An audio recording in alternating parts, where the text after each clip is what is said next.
यदि आप हमारे चैनल के सभी गाने को पसंद करते हैं तो डीडी प्रोडक्शन हाउस के यूट्यूब चैनल को लाल बटन दबा के सब्सक्राइब करें और घंटी के निशान को जरूर दबाएं।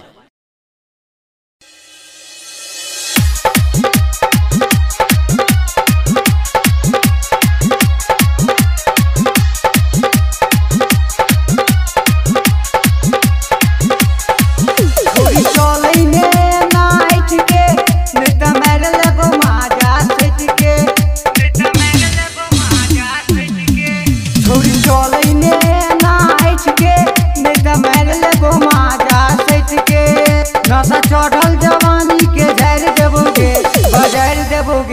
बजार देबोगे बीच रोडे पर छौरी बजार देबोगे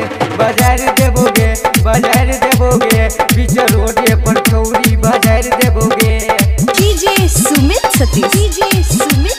रैमा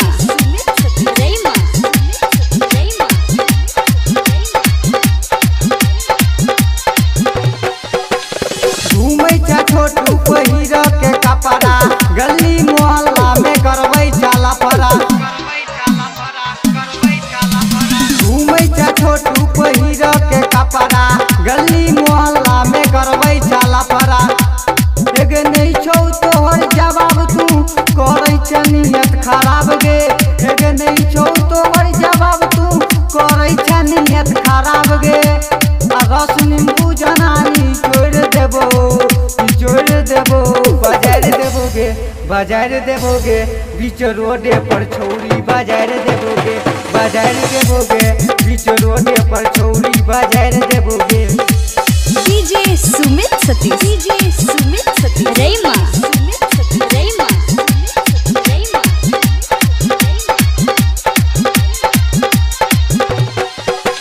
रामानंद बेलो देखा के पागल गजबे सितारा छोडोरी में लागल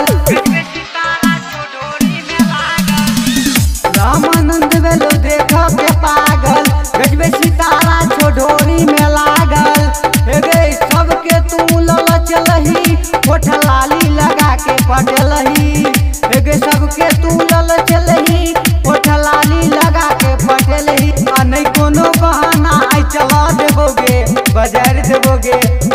देबोगे बीच रोडे पर छौरी बाजार देबोगे